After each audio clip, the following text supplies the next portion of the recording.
नमस्कार। हर महीने जब सैलरी स्लिप हाथ में आती है तो उसमें कुछ कटौतियां जरूर दिखती हैं, है ना? तो आज हम इन्हीं में से दो सबसे जरूरी योजनाओं मतलब ईपीएफ और ईएसआई की वेतन सीमाओं के पीछे की कहानी को समझने वाले हैं।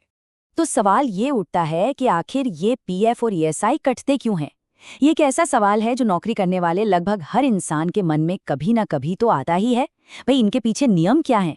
ये लिमिट्स कौन सेट करता है? और सबसे जरूरी बात, इनका असली मतलब क्या है? चलिए आज इसी को समझते हैं। तो आज की बातचीत में हम सबसे पहले जानेंगे कि ये वेतन सीमा आखिर है क्या। फिर ईपीएफ और ईएसआई स्कीम्स को करीब से देखेंगे, इनके बीच के बड़े अंतरों को समझेंगे और हाँ, आखिर में ये भी देखेंगे कि भविष्य में क्या बड़े बदलाव आने वाले हैं। तो चलिए शुरू करते हैं। देखिए, इस पूरे मामले को समझने के लिए बस एक चीज को पकड़ना जरूरी है और वो है वेतन सीमा, या जिसे अंग्रेजी में कहते हैं वेज सीलिंग। तो ये वेतन सीमा है क्या? सीधी सी बात है, ये वो मैक्सिमम सैलरी है जिसके नीचे अगर किसी की इनकम है तो कानून कहता है कि ईपीएफ और ईएसआई जैसी योजनाओं में पैसा डालना ही पड़ेगा। मतलब ये अनिवार्य है। इसे एक तरह की लक्ष्मण रेखा समझिए, जो ये तय करती है कि नियम कब लागू होगा। चलिए अब बात करते हैं सोशल सिक्योरिटी के पहले बड़े पिलर की, यानी कि एम्प्लॉय प्रोविडेंट फंड, जिसे हम सब ईपीएफ के नाम से जानते हैं। जैसा कि नाम से ही जाहिर है, इसका मेन मकसद रिटायरमेंट के लिए बचत करना है। तो ईपीएफ के लिए जो अनिवार्य वेतन सीमा है वो है 15,000 रुपये महीना। लेकिन यहाँ एक पेच है। ये जो 15,000 की गिनती होती है ना, ये पूरी सैलरी पर नहीं होती। ये सिर्फ बेसिक सैलरी और महंगाई भत्ते यानी डीए को मिलाकर की जाती है। ये बहुत जरूरी बात है।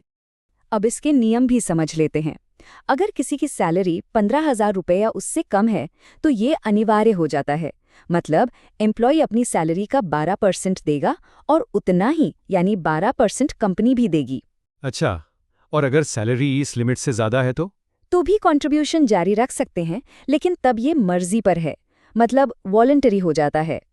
ठीक है, ईपीएफ तो हो गया।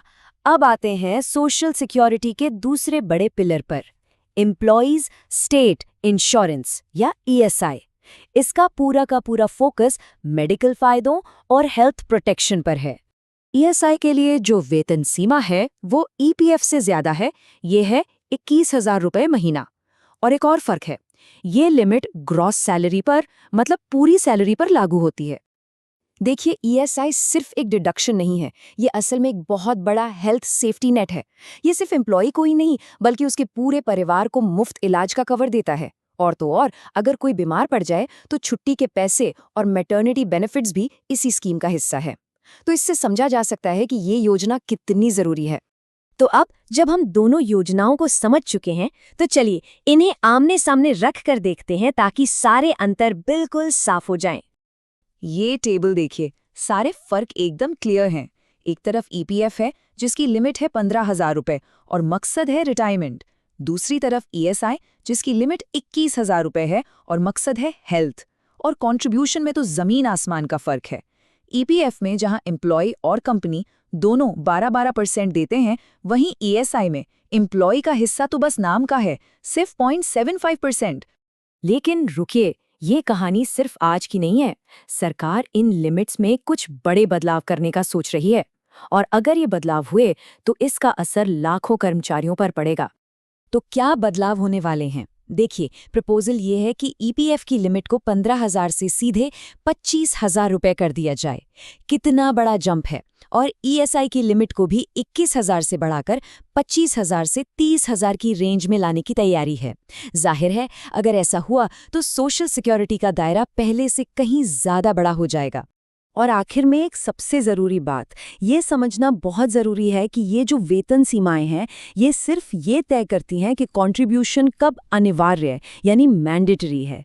इसका मतलब ये बिल्कुल नहीं है कि अगर किसी की सैलरी इस लिमिट से ज़्यादा हो गई तो वो इन स्कीमों से बाहर हो गया। नहीं, अगर एम्प्लॉई और कंपनी दोनों चाहें तो इस लिमिट के ऊपर भी आराम से कंट्रीब्यूशन जारी रख सकते हैं।